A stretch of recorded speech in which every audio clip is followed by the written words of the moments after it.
কিছু কিছু বাস্তব ঘটনা সিনেমা উপন্যাসের কাহিনীকেও হার মানায়। বাস্তবতা হলেও মনে হয় হয়তো সিনেমা দেখছি। চিত্রনাট্যের শেষে সত্যেরই জয় হবে, যেমন বর্তমান গাজার চিত্র। দিনের পর দিন না খেয়ে আছে একটি পরিবার।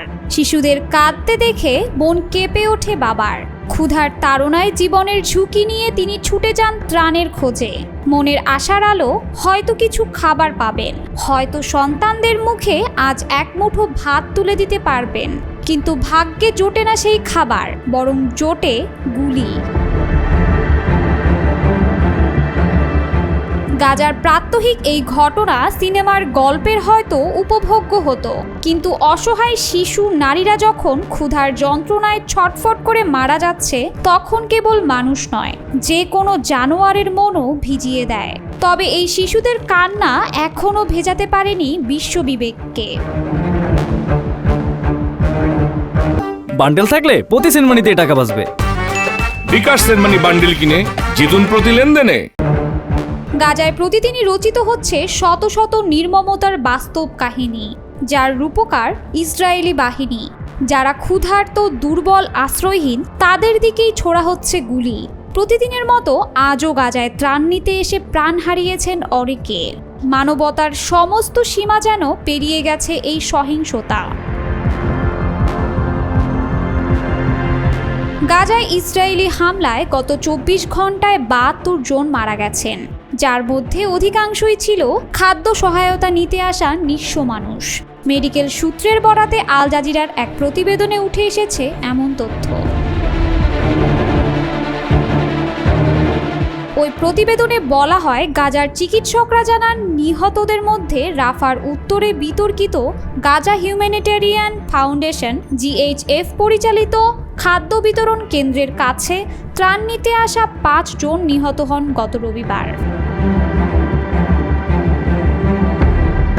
গত 2 মার্চ গাজায় ত্রাণ প্রবেশ বন্ধ করে দেয় ইসরায়েল। এর কয়েকদিন পরেই 2 মাসের যুদ্ধবিরতি ভেঙে গাজায় হামলা চালায় ইসরায়েল। তাদের ভাষ্য, জিম্মিদের মুক্তির জন্য হামাসকে চাপ দিতেই তাদের এই পদক্ষেপ। এতে গাজায় মানবিক সহায়তা কার্যক্রম সম্পূর্ণ ধ্বংসের দ্বারপ্রান্তে পৌঁছেছে বলে সতর্ক করেছে রেড ক্রস।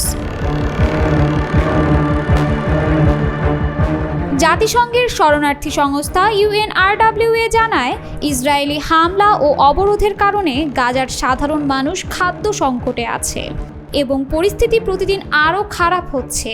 বিশেষ করে শিশুরা খাদ্যের অভাবে কষ্ট পাচ্ছে। নানা দাতব্য সংস্থা তাদের কিছু খাবার সরবরাহ করার চেষ্টা করছে, কিন্তু অবরুদ্ধ গাজায় খাদ্য ও অন্যান্য প্রয়োজনীয় জিনিসপত্রের প্রবাহ বন্ধ রয়েছে, যার ফলে মানবিক সংকট তীব্র হয়ে উঠেছে। গাজার সরকারি গণমাধ্যম অফিস জানিয়েছে, মে মাসের শেষের দিকে যুক্তরাষ্ট্র ও ইসরায়েল সমর্থিত GHF গাজায় সীমিত ত্রাণ সরবরাহের দায়িত্ব নেয়। এরপর থেকে ইসরায়েলি সেনারা নিয়মিত ত্রাণ কেন্দ্রের কাছে ফিলিস্তিনিদের ওপর গুলি চালিয়ে আসছে। এখন পর্যন্ত সেখানে 580 জনেরও বেশি মানুষকে হত্যা করা হয়েছে এবং 4000-এরও বেশি আহত হয়েছে। গাজা স্বাস্থ্য মন্ত্রণালয়ের দেওয়া তথ্য অনুযায়ী অবরুদ্ধ এই উপত্যকায় এখন পর্যন্ত কমপক্ষে 56,500 ফিলিস্তিনিকে হত্যা করেছে ইসরায়েল। এছাড়া আহত হয়েছে আরও 1,33,419 জন। এর আগে গাজা উপত্যকায় যুদ্ধবিরতির আহ্বান জানান মার্কিন প্রেসিডেন্ট ডোনাল্ড ট্রাম্প। গত রোববার সকালে নিজস্ব সামাজিক মাধ্যম সোশ্যাল ট্রুথে তিনি লেখেন, গাজায় চুক্তি করুন, জিম্মিদের ফিরিয়ে আনুন। ট্রাম্প জানিয়েছেন, হামাসের সঙ্গে একটি চুক্তির বিষয়ে আলোচনার প্রক্রিয়ায় রয়েছেন ইসরায়েলি প্রধানমন্ত্রী বেনিয়ামিন নেতানিয়াহু। সেই চুক্তিতে জিম্মিদের ফিরিয়ে আনার বিষয়টিও অন্তর্ভুক্ত থাকবে।